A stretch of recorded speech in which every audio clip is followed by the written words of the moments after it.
Welcome. So in this video, this is our fourth video, I guess. Yeah, this is the fourth video. So in this video, we are going to look at Bootstrap 5 containers. Okay, so we have done the environment setup and then we are ready to write some codes with Bootstrap. So we are going to look at Bootstrap 5 containers. Okay, so we one thing we need to know is that Bootstrap requires containing elements. Let me say Bootstrap actually deals with containers to be able to wrap the site content to look beautiful.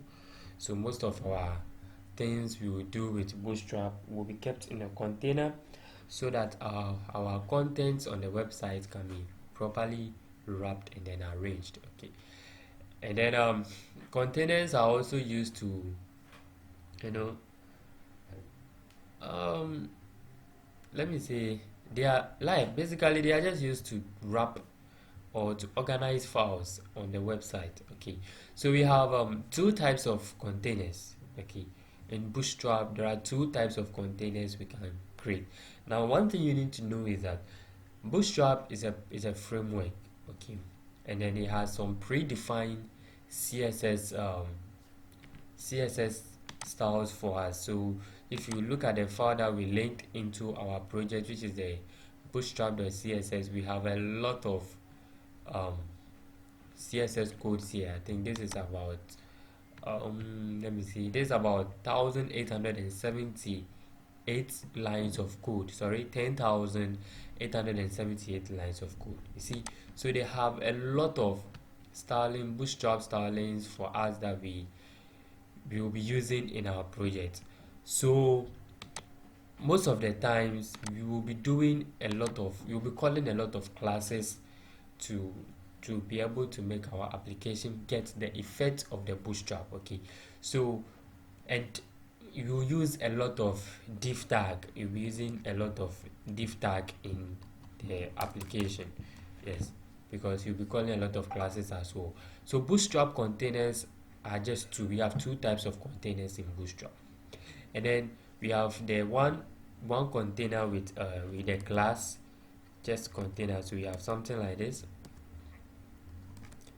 We have this, and then we have the second one to be div container,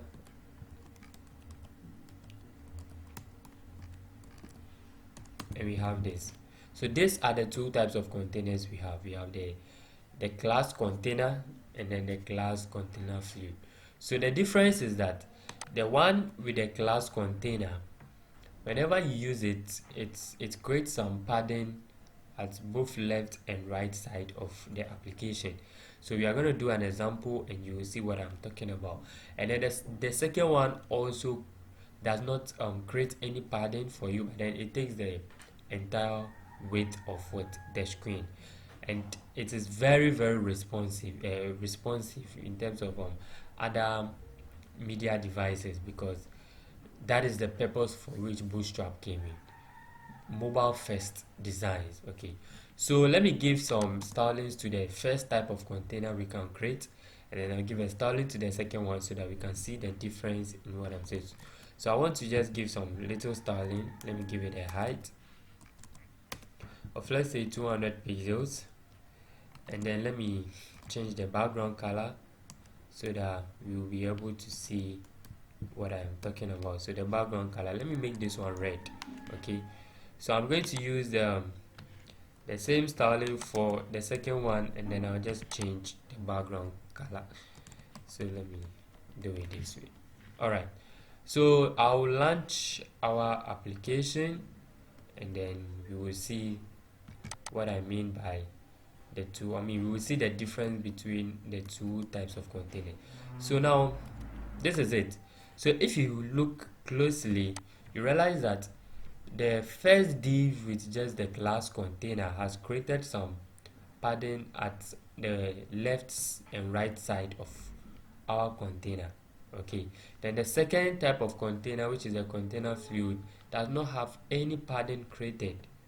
You see, it just takes the full weight of the screen, and this container becomes very responsive. Okay, as we keep decreasing the size, it is trying to adjust itself to the screen until we get to the mobile version of it.